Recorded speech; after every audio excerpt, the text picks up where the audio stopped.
ሊሳ ሮድሪጌዝ እና ክሪስቶፈር ሮድሪጌዝ። በመጀመሪያ የምንመለከታቸው ጥንዶች ሊሳ ሮድሪጌዝ እና ክሪስቶፈር ሮድሪጌዝን ይሆናል። ይህች ግለሰብ ከፍቅረኛዋ ክሪስቶፈር ሮድሪጌዝ ጋር በመሆን በክሊቭላንድ ኦሃዮ በሚገኘው የኮጋ ፍርድ ቤት ታድመዋል። ዳኛ ናንሲ ማርጋሬት ደግሞ በችሎቱ ተሰይመው የተሰጠውን ፍርድ ለማንበብ ሂደቱን እየመሩ ነው። ታዲያ እነዚህ ጥንዶች ለምን ፍርድ ቤት ቀረቡ? ለዛሬው ፍርድ ያበቃቸው ነገር ምንድነው የሚለውን ለመመልከት ጥቂት ዓመታትን ወደ ኋላ መለስ እንበልና እንመልከት። በአንዲት ምሽት ክሪስቶፈር ጆርዳን የሚባል ልዩ ፍላጎት ያለውን የዴሳኔ 5 ዓመት ልጅ በጣም ቀዝቃዛ በሆነ ውሃ ውስጥ ገላውን ታጥቦ ራሱን እንዲስትና እንዲተኛ ያደርገዋል። ታዲያ በቀጣዩ ቀን በአስደንጋጭ ሁኔታ ማታ የተኛው ጆርዳን ጠዋት ላይ ሙቶ ተገኘ። ታዲያ ይህ ነገር እንደታወቀ ጥንዶቹ ወደ 911 ደውሎ የተፈጠረውን ከማሳወቅ ይልቅ የልጁን ሬሳ በብርድ ልብስ በመጠቅለል እንዳይሸት የሚያደርግ መድኃኒት በቦርሳ ውስጥ አድርገው ከቤታቸው ጀርባ በሚገኝ ቦታ ላይ ቀበሩት። ታዲያ ከሁለት ወራት በኋላ በነገሮች ግራ የተጋባው የክሪስቶፈር ወንድም ወደ ፖሊስ በማቅናት አንዳች መረጃን ከነገራቸው በኋላ ወዲያውኑ ወደ ሮድሪጌዝ መኖሪያ ቤት አቀኑ። የቤቱን በር ሲያንኳኩ ሊሳ ከከፈተችላቸው በኋላ ለሚጠይቋት ጥያቄ ምላሽ መስጠት ጀመረች። ልጅሽ ጆርዳን የት ነው ብሎ ሲጠይቋት ከአባቱ ጋር ቴክሳስ ነው ያለው ስትል መለሰች። እነሱም እሱን የምናገኝበት ስልክ አለ ወይ ሲሏትም የለም ስትል ዋሸች።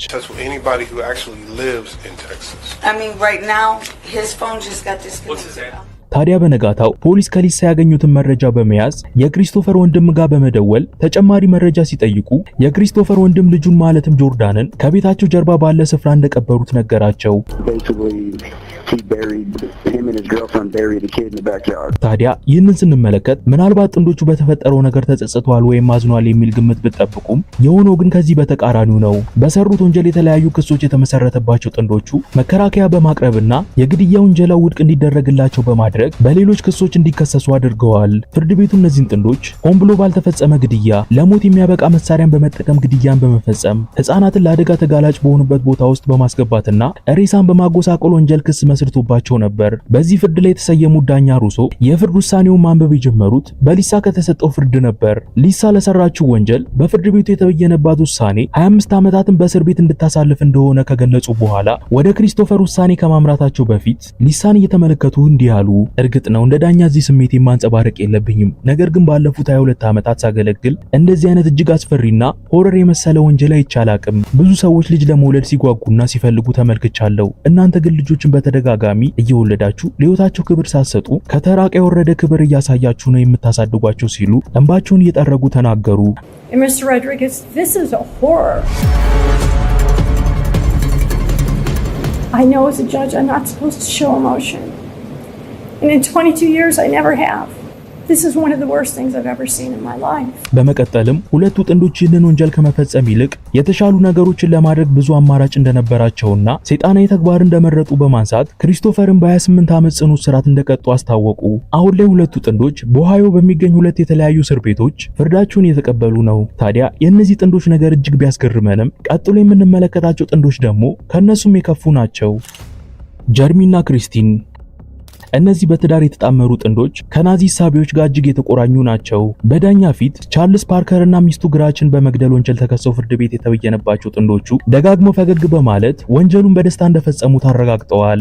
እነዚህ እብደት የሚያጠቃቸው ጥንዶች ቻርልስ ፓርከርን ባያውቁትም ከወሲብ ጋር የተገናኙ ወንጀል የፈጸሙ ሰዎች የሚገኙበት መዝገብ ውስጥ ስሙንና አድራሻውን ካገኙ በኋላ አፈላልገው ወንጀሉን ፈጽመውበታል። እነዚህ ጥንዶች እንደሚያምኑት ከሆነ ፈጣሪ ከወሲብ ጋር የተያያዙ ወንጀሎችን የሚፈጽሙ ሰዎችን አሳደው እንዲገሉ መርጧቸዋል። ፖሊስ ከደህንነት ካሜራ ባገኘው ምስል መሰረት ገዳዮቹ ወደ ፓርከር ቤት ሲገቡ ይታያል። ታዲያ በዚህ ቪዲዮ ላይ ወደ ቤቱ የሚገቡት እነሱ መሆናቸውን በጀርሚ ንቅሳት ማረጋገጥ የተቻለ ሲሆን ጀርሚ አንገቱ ላይ ያለውን ስኪንሄድ የሚለውን ንቅሳት እንዲሁም ጭንቅላቱ ላይ ያለውን ዋይት ፓወር የሚሉ ንቅሳቶች በቀላሉ እንዲለዩ ታግዟል። ታዲያ አስደንጋጩ ነገር በዚህ አላበቃም። እነዚህ ጥንዶች በፍርድ ሂደቱ ላይ በተደጋጋሚ ሌሎች ሰዎችን የመግደል ፍላጎት እንዳላቸው ገልጸው ነበር። በአጠቃላይ በግድያ በእገታና በዝርፊያ ወንጀል የተከሰሱት ጥንዶቹ ከክሱ ጋር በተያያዘ ምላሽ እንዲሰጡ ሲጠየቁ የሰጡት ምላሽ ደግሞ የበለጠ የሚያስደነግጥ ነበር። ወደ መናገሪያው ቀረብ ብለው ሐሳባቸውን የሰጡት ጥንዶች የመጽሐፍ ቅዱስ ጥቅስ በማንሳት ጭምር በፈጸሙት ወንጀል የሚሰማቸው ምንም አይነት ጸጸት እንደሌለና ፈጣሪም በዚህ እንደማይከሳቸው እንደሚያምኑ እንዲሁም በሆነው ነገር ሁሉ ደስተኞች እንደሆኑ ተናግረዋል።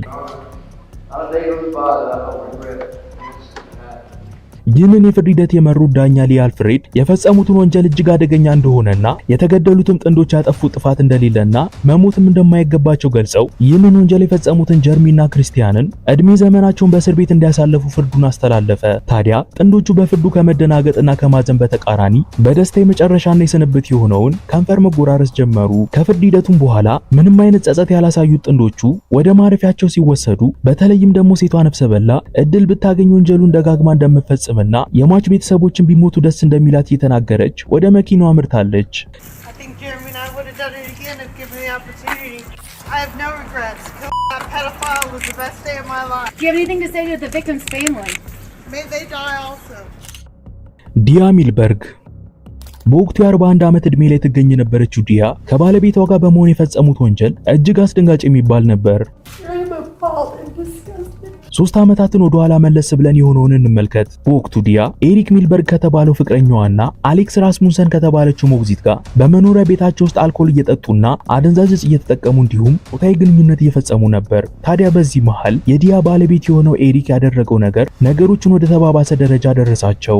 ኤሪክ በዚያን ወቅት ሄሮይንና ሜታፊታሚን የተባሉ የአደንዛዥ ዕፆችን በመደባለቅ የስካር ስሜት ውስጥ የምትገኘው ሞግዚታቸውን አሌክስ ራስሙሰንን አንገቷ ላይና ክንዷ ላይ በመርፌ በመውጋት ወደ ከፍተኛ ደንዛዜ ውስጥ እንድትገባ አደረጋት። ኤሪክ በመርፌ የሚወሰደውን አደንዛዥ 3 ጊዜ እንድትወጋ ሲያደርጋት እጹ ከልክ በላይ በመሆኑ አሌክሲስ ሕይወቷ አለፈ። ጥንዶቹ ይህንን ሲያረጋግጡ ምን እናድርግ ብለው ከተማከሩ በኋላ ይህ ነገር ቢታወቅ ኤሪክ ከዚህ ቀደም ካለው የወንጀል ታሪክ ጋር ተደምሮ ከፍተኛ ቅጣት ይጠብቀዋል በሚል ፍራቻ ሬሳውን በመኪናቸው ጭነው ወደ ገጠራማ ስፍራ ከወሰዱ በኋላ በዚያው ቀበሩት። ቀጥሎም አሌክሲስ ጠፋች በሚል ስትፈለግ ብትቆይም ለአንድ ወር ያክል ያለችበትን አውቃለሁ የሚል ሰው ወይም ጩኸቱን የሚያሰማ የበላ ጅብ ሳይገኝ ቆየ። ከአንድ ወር በኋላ ግን አንዳች መረጃ የደረሰው አንድ መርማሪ የአሌክሲስ ሬሳ ያለበትን ቦታ ማወቅ ቻለ። በዚህም ጥንዶቹን በቁጥጥር ስር ከዋሉ በኋላ የፍርድ ሂደቱ የተጀመረ ሲሆን ሁለቱም በበርካታ ወንጀሎች ተከሰው ጥፋተኛ መሆናቸው ተረጋገጠ። ዲያ ፍርድ ቤት ለተገኙት የአሌክሲስ ቤተሰቦች በተሰበረ ልብ ይቅርታ ብትጠይቅም ለሁሉም ነገር ረፍዶ ነበር። ዳኛው ለዲያ 4 ዓመት ከ2 ወር ሲፈርዱባት ባለቤቷ ደግሞ 6 ዓመታትን በእስር ቤት እንዲያሳልፍ ተፈርዶባቸዋል።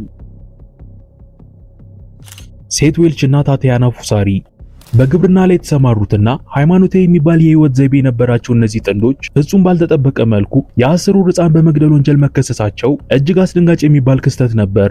ነገሩን የበለጠ አስደንጋጭ የሚያደርገው ደግሞ ሟቿ ሕፃን የገዛ ልጃቸው መሆኗ ሲሆን ፖሊስ ስለ ጉዳዩ ሲጠይቃቸው በሰጡት ምላሽ ልጃቸው ከኪሎ በታች እንደሆነችና የጤና ችግር እንዳለባት፣ ነገር ግን በሃይማኖታቸው መሰረት ሕክምና እንዲሁም መንግስትን ስለማያምኑና ስለማይቀበሉ ወዴትም እንዳልወሰዷት ገልጸው ነበር። ይሁንና አባትየው ወደ 911 በመደወል ልጃቸው ሙታ እንዳገኘው አስረድቷል። በስልክ ልውውጡ ላይ እንደተለመደው ልጃቸው አርፍዳ የመነሳት ልምድ እንዳላትና ከዛም ላለፈ ሰዓት ስትቆይ ሲመለከታት ሙታ እንዳገኛትና መጀመሪያ ያደረገው ነገር ግን ወደ ጠበቃው መደወል እንደነበር ሲገልጽ ይሰማል። ምንም እንኳን አባትየው ይህንን ነገር እነሱ እንዳላደረጉት ለማሳመን ቢጥርም የሬሳ ምርመራው ግን ያመላከተው ከዚህ በተቃራኒ ነበር። በሬሳ ምርመራ ውጤቱ ላይ እንደተገለጸው የ10 ወር ዕድሜ የነበራት ሜሪ የተባለችው ሕፃን የሞቷ ምክንያት በረሃብና በውሃ ጥም ሆን ብሎ የተፈጸመ ሲሆን ጥንዶቹን በመጨረሻ ለፈጸሙት ሰይጣናዊ ተግባራቸው የእጃቸውን አግኝተዋል። ይህንን የፍርድ ሂደት ይመሩ የነበሩት ዳኛ በመጨረሻ የፍርድ ውሳኔ የሰጡ ሲሆን በዚህም መሰረት ሁለቱም ጥንዶች አመክሮ የሌለው ዕድሜ የፍትሐ ፍርድ ተፈርዶባቸው ወደ እስር ቤት ተወርውረዋል።